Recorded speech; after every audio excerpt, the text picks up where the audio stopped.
Okay, so we did a lab on the effects of changing the tension in a snare drum head because I play the marching snare and I was interested in what happens when we tune the drum. And by tuning the drum, I'm just going to give you a preview. You might not know about drums. This is the view from like the top of the snare. There are little lugs around the sides that you turn. And when you tighten them to the right, it makes the snare head, the tension increase in the snare head, and it makes, we say it sounds better, but basically the point of this lab is to see like what that means. So yeah, the purpose was to see how we're pushing the lugs with this tension on the side affects the sound characteristics of the drum when you hit it with a drumstick. And also we looked to see how hitting the drum from various stick heights affects the sound waves. And then we compared the sound waves from the snare drum to those from a tom drum. And a tom drum is basically like, it's a snare drum, but there's nothing on the bottom. On a marching snare, there's another drum head on the bottom, and then snares, and that's why it's called snare. But then toms is open, and the head is made of Teflon in snare drums, and it's made of plastic in tom drums, so they sound a lot different. Oops. So our hypothesis was that as the tension of the drum head increases, the frequency of the sound will increase. And then the snare drum with no tension on the head will have sound waves similar to those from the tom drum. So this is what a snare drum looks like. And this is the same model as the one that I did, but I didn't bring it in because it weighs a lot. I don't want to carry it up the stairs. And then this is the tom. So the bottom has nothing over it, and the top is a plastic head. And then we also use, these are the snare drumsticks that we use. We used a microphone to read the sound waves coming out when we hit it. And then basically just a longer pro. So we didn't have equations or anything. It was kind of just an exploration of what the sound waves look like. So these are the things we graphed, and I'll show you how we got these values. But we graphed amplitude, frequency, and dissipation time versus the number of rotations. And I'll explain those when we graph. So this is our raw data. When we put the microphone in the center of the drum, hanging over above the drum, and then I hit it from a constant stick height. And stick height is basically how high above the drum head you hit the snare. And when you're playing normally, it's usually 4 to 6 inches. They measure in inches because America. But so this was from 4 to 6 inches above the head. And this was completely unloosened. So the amplitude of the waves is how high it is above the x-axis. So the y value is. You said unloosened. Did you mean loosened? Was it totally loose? It was completely loose. Okay, got it. The lugs weren't turned at all, so it was barely even on the snare. And the dissipation time is, we measured it from basically where the hit starts to where it looks like there's no sound waves at all. So basically when the amplitude goes back to 0, or close to 0, because it never really got back to 0. And then the frequency we got from a different graph. This is the FFT graph, and so it basically graphed all the frequencies that were emitted by the drum and the amplitude. And we just did the frequency of the one with the highest amplitude because that was the most prevalent frequency that was emitted, but there were overtones too. And this is just our data. So I won't really talk about that. What we did when we got the frequencies, we noted the notes that went along with it. So basically, it went from a really low frequency to a pretty high frequency. So this is our amplitude versus rotations, and we concluded that there wasn't really a correlation between amplitude and number of rotations, because if you look at the scale on the side, it really didn't change that much. It looks like it's kind of going down, but we did an exploration lab before to see like when you hit it harder what happens, and when you hit the snare harder the amplitude increases. So since we weren't really changing how loud we played the drum, we concluded that amplitude didn't really change. And then frequency versus rotations, we found that there was a strong correlation upwards from the when we increased the tension in the snare, the frequency increased. And it's kind of level right here and level right here. Actually kind of looks like a pH curve, which I thought was funny. But the sound that was emitted when it was loose, even when we turned it a few times, we went by a quarter of rotation because you can't rotate them that much until it cracks.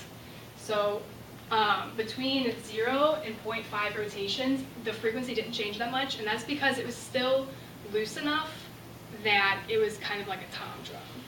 And then when we got up here, it's approaching the frequency that you want it to sound like. So when you're playing the snare, there's kind of a consistent sound that Mr. Williams would be like, oh yeah, that's what it's supposed to sound like. So it's approaching that frequency near the end.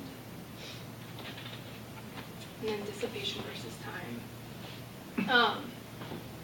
We found that it was kind of an inverse graph because, well, we linearize it in the next slide. But basically, as the tension increased, the dissipation time for the sound waves also decreased. And, but it was an inverse relationship. So when we graphed 1 over the dissipation time versus the number of rotations, it was a linear graph. And then we did a stick height graph. So basically, we found the dissipation time per stick height and then graphed that. And the dissipation time increased when we increased the stick height, so like 1 inch off the head, 2 inches, up to 12 inches off the head, which is really hard to do. You never really do that. But the dissipation time increased. The amplitude didn't change that much because once you get up to like 5 inches, it sounds pretty much the same. But since you have to apply more force to the snare drum head in order to get the drum from up here to down here, we found that as we had to increase the force, the dissipation time increased. Because there was more energy going to the head, so it vibrated for longer. And then we play the tom drum. You don't really tune tom drums, they kind of just come the sound they're supposed to sound like because they're supposed to emit kind of a note, kind of like a timpani drum. And we found that the dissipation time was 3 times as much as the unloosened snare, so they're obviously meant to sound much more resonating than a snare drum. That's why snare drums kind of sound like popcorn. That's how you describe them when you say what they sound like. But tom drums, they resonate for a really long time. Alright, so there was, you didn't use like a machine to hit the drum, so like we couldn't like hit it the same way every time. Same way we couldn't hit it from like the same height, even though we like tried to do it. And since when we rotated the lugs and made them tighter, like we didn't do them all like exactly the same. We didn't measure them. Yeah. And then change the microphone position. Yeah, but then when we had to tune the drum, we had to remove the microphone from where it was, so it probably wasn't exactly the same spot every time, but pretty close. And then conclusion was that as tension increased, amplitude didn't change much, but the frequency increased and approached a certain frequency, and dissipation time decreased.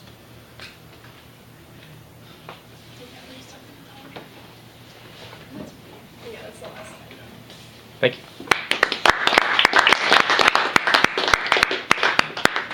Questions? We have a quiet audience today. Luke, you don't want to ask a question? Well, I don't know. What made you want to look into how the amplitude changed as it was tight or loosened? Well, like, what about it being tighter or looser made you think it was going to be louder or softer? Well, just when you play it normally, like when it's completely untuned, meaning that the drum head isn't on all the way, it sounds louder when you play it because it resonates for longer, which I guess the brain kind of confuses that as a louder sound. And then when it's all the way tightened, it seems like a crisper sound, so I guess it seems like it's not as loud.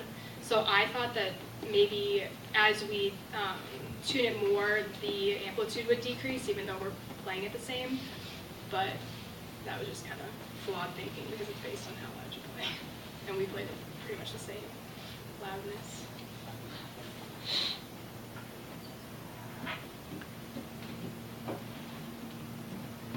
Any other questions? Anna?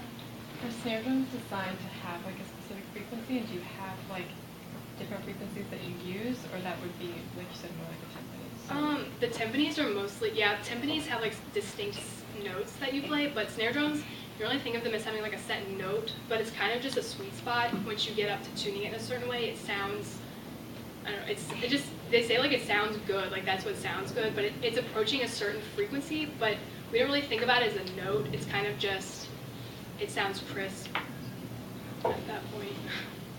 Because once we tuned it more, there were more frequencies that showed up on the FFT graphs, because I think that once you tune it more, it doesn't emit as much of like a note as much as just a lot of different frequencies.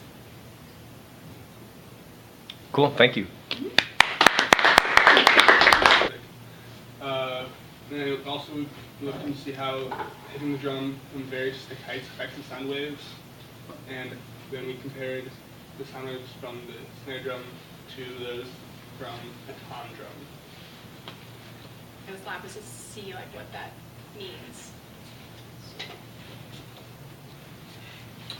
So yeah, the purpose was to see how pushing the lugs with the suspension on the drum affects the sound characteristics of the drum when you hit it with the drum.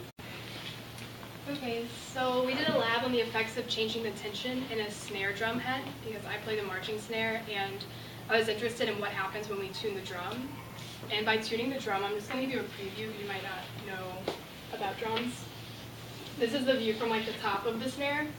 There are little lugs around the sides that you turn, and when you tighten them to the right, it makes the snare head, the tension increase in the snare head, and it makes, we say it sounds better, but basically the point.